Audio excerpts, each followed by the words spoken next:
What was the reaction of the president when he learned about the request of US to extradite Pastor Apollo Kibuloy? Opo, nakausap po natin kanina mismo ang Pangulo at sinabi po niya na kailangan po talaga itong pag-aralan mabuti. Pero in a couple of weeks ay magbibigay po sila ng anunsyo kung ano ang magiging desisyon para dito.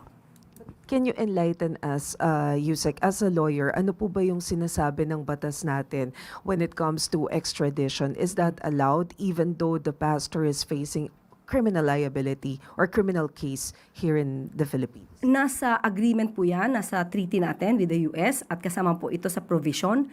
Kaya meron tayong dalawang options. Either manatili dito si Pastor Kibuloy habang dinidinig ang kaso dito sa Pilipinas. Pero pwede na temporarily ma-hold, ma-suspend ang kaso dito at magkaroon ng extradition at maipadala si Pastor Kibuloy sa US. May pahabol lang po ako tungkol sa extradition ni Pastor Kibuloy. You mentioned two options, two scenarios. Ultimately, sino ho magde-decide nito and where is the President keen on going? Syempre di ko masasabi kasi sabi ng Pangulo, in a couple of weeks, sa kanya sasabihin kung ano yung pwede niyang stance patungkol dito. So lahat naman to ay dapat na dumaan sa proseso dahil may batas naman po tayo. At magdi-decide po sila.